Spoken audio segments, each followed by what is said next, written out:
Les chroniques de Gaïa.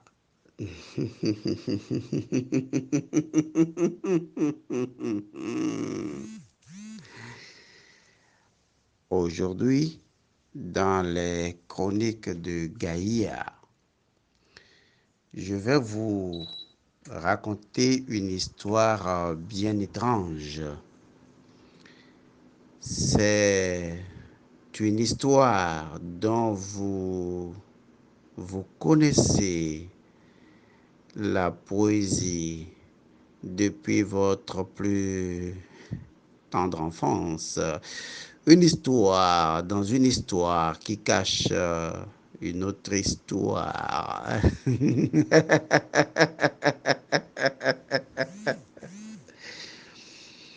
Le corbeau et le renard. Dit-on, maître corbeau, sur un arbre perché, tenait en son bec un fromage. Maître renard, par l'odeur alléchée, lui tint à peu près ce langage. Hé, monsieur, bonjour, monsieur du corbeau, que vous êtes joli, que vous me semblez beau. Sans mentir, si votre ramage se rapporte à votre plumage, vous êtes le phénix des hôtes de ces bois. À ces mots, le corbeau ne se sent pas de joie. Et pour montrer sa belle voix, il ouvre un large bec, laisse tomber sa proie. Le renard s'en saisit et dit, « Mon bon monsieur, apprenez que tout flatteur vit aux dépens de celui qui l'écoute. Cette leçon vaut bien un fromage sans doute. » Le corbeau, honteux et confus, jura, mais un peu tard, que l'on ne l'y prendrait plus. Jean de La Fontaine, fable de La Fontaine, le corbeau et le renard, Wikipédia. Intéressante histoire, n'est-ce pas? Mais est-ce que vous connaissez l'origine? Est-ce que vous connaissez le secret qui est caché dans cette histoire? Est-ce que vous savez que Jean de La Fontaine est un initié et que comme tous les initiés, ce sont des personnes qui cachent des secrets, de terribles secrets dans des histoires bien étranges. Je vais alors vous la conter avec forte passion, cette histoire, cette formidable histoire. Monsieur Toulbar Femelard. Monsieur Toulbar Femelard est le grand maître de la loge Ankesonam, située dans les périphéries de Gaïa. C'est une loge bien puissante qui, au dire des initiés, produit de merveilleux grands initiés depuis le temps du dieu Babouin d'Égypte. Monsieur Serpilin Rosemary, il est le premier ministre de la métropole de Tibérium. Tibérium qui dessert plusieurs autres villes et villages. Eh bien, monsieur le ministre, monsieur Serpilin Rosemary a intégré la loge Ankesonam depuis déjà quelques années. Et comme c'est un système de parrainage avéré, il y était entré sous le parrainage du sire Nad Hamib, un homme, une personnalité très, très respectée de la loge d'Anksunam. C'est donc en toute confiance que le grand magister, Monsieur Toulbar Femelard, conduit posément l'évolution spirituelle de Monsieur Rosemary Serpillin, le Premier ministre de la métropole de Tibérium.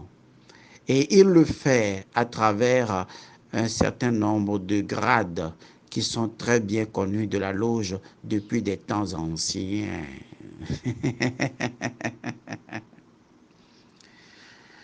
À l'intérieur de la loge d'Anksunam, il y a donc le maître des clés. Le maître des clés, c'est Monsieur Sefer Benito. Monsieur Sefer Benito prend plaisir à expliquer souvent. Lui, le responsable du noviciat, lui qui dit souvent aux novices de la loge d'Anksunamun, il leur dit que la loge d'Anksunamun possède 7 degrés d'initiation, 7 degrés, 7 niveaux qui pourraient correspondre à cette planète, à 7 principes universels. Et c'est ainsi que, pour la première fois, il y a 3 ans, Monsieur Serpillin Rosemary avait entamé le long périple de gravir l'échelle de Jacob pour atteindre le repos du 7e jour dans la dernière initiation. Seulement, oh oui, seulement, les épreuves sont tellement difficiles que depuis 3 ans, le Premier ministre Serpillin, et d'ailleurs, par faute de pratiques sérieuses, M. Serpillin Rosemary n'arrive pas du tout à avancer véritablement. Pourtant, le maître des clés, M. Sefer, oui, c'est le grand maître des clés, M. Sefer. Il travaille avec la grande prêtresse organisatrice des initiations, Madame Prajapati Shiva Atman. Et c'est Madame Prajapati Shiva Atman qui explique les 7 étapes de la loge d'Anksunam comme suit. Suivez bien. Première initiation, c'est l'initiation lunaire, l'initiation symbole de la lune. Lorsque l'individu réussit cette initiation, il porte une tunique noire et un masque à tête de corbeau. Et s'il réussit la première initiation, il porte un titre, il devient le corbeau. Étrange, n'est-ce pas? Deuxième initiation, c'est l'initiation qui repose sur la planète Mercure. Et celui qui arrive à réussir cette initiation, il se fera appeler, retenez bien, le maître caché. Troisième initiation, c'est l'initiation liée à la planète Vénus. Vénus, Lucifer, le porteur de lumière, celui qui se réveille très tôt le matin et qui indique la voie. Et si l'individu réussit cette initiation, comme les vainqueurs de cette église de l'Apocalypse, et voilà, il sera nommé le soldat ou le guerrier.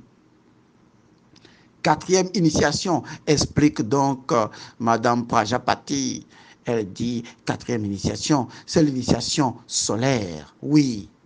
Et le vainqueur, celui qui aura vaincu, celui qui aura réussi son initiation, il se nommera le lion. Cinquième initiation, c'est l'initiation liée à la planète Mars. Le vainqueur, celui qui arrivera à dominer les énergies de cette initiation, il se prénommera alors le Perse ou le sage. Sixième initiation, c'est l'initiation liée à Jupiter, l'initiation jupitérienne. Et celui qui arrive à vaincre, celui qui réussit son initiation, il sera appelé du nom majestueux du le coureur du soleil. Le coureur du soleil. Et enfin, la septième initiation, c'est l'initiation saturnienne. Et le vainqueur, celui qui aura vaincu, il sera nommé, il sera appelé le Père. Voilà, le Père. Monsieur Serpilin Rosemary, le premier ministre de la cité de Tribérium, avait reçu la première initiation, l'initiation lunaire. Et il porte bien son nom d'initié. Il se nomme le corbeau et il porte ses plumes, pardon, il porte donc sa tunique noire. Et le voilà. Regardez, monsieur Serpilin, il se prépare à passer la deuxième initiation, l'initiation qui fera de lui le maître caché. Et lorsqu'il se trouve à cette phase intermédiaire, il sera prénommé Maître Corbeau. On le nomme Maître Corbeau parce que c'est celui qui passe du corbeau au niveau du maître caché. Il est dans le temps de passage. Le grand maître de la loge, Monsieur Toulbar Femelard, a toujours expliqué une chose très essentielle aux initiés dès leur entrée dans la loge d'Anksunam.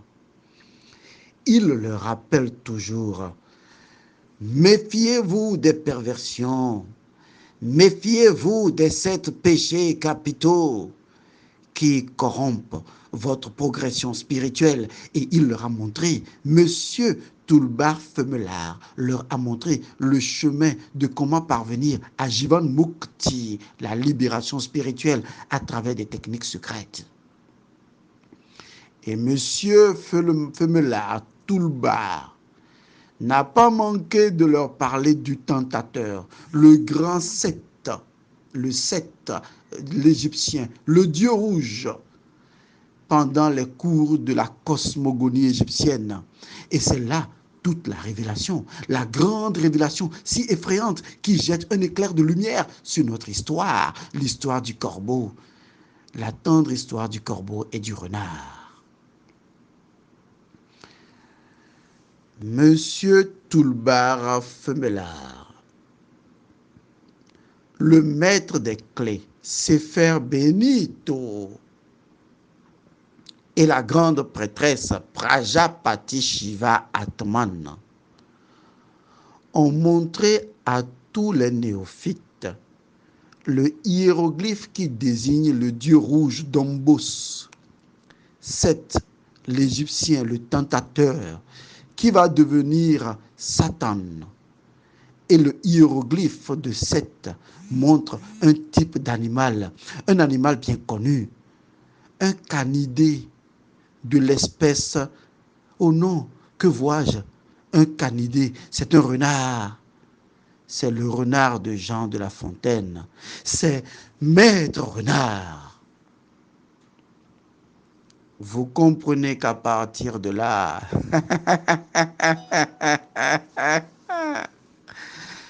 toute l'histoire du corbeau et du renard change complètement de perspective selon les propos même de la grande prêtresse Prajapati, qui avoue enfin que Jean de La Fontaine a fait partie de la loge Anksunam. Cette histoire, oh oui, cette étrange histoire est la révélation de l'initiation du maître corbeau qui veut devenir le maître caché.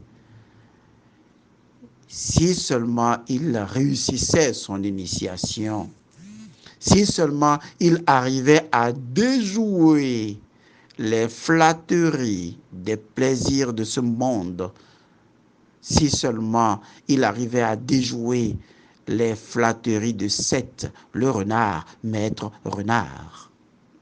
Malheureusement, le premier ministre Serpilin Rosemary de la métropole de Tibérium a succombé à la tentation du renard, du maître renard, Seth.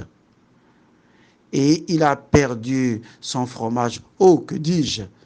Il a perdu sa nourriture spirituelle. Il a été piégé par les flatteries du renard et il a perdu sa deuxième initiation. Il demeure, certes, le corbeau. Non plus maître corbeau, juste le corbeau, honteux et confus, qui jura, mais un peu tard, qu'on ne l'y prendrait plus.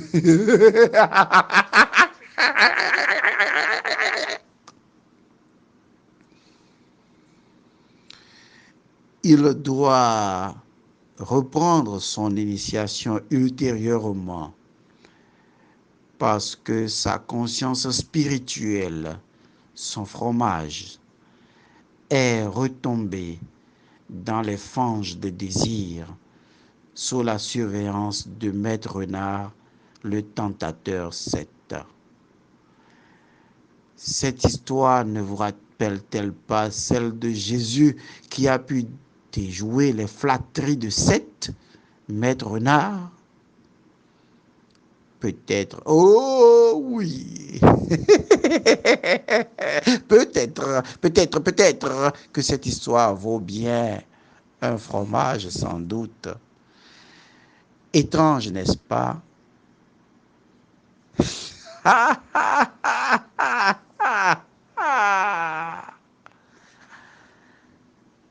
El Monsieur Godson. À bientôt. Bonne méditation.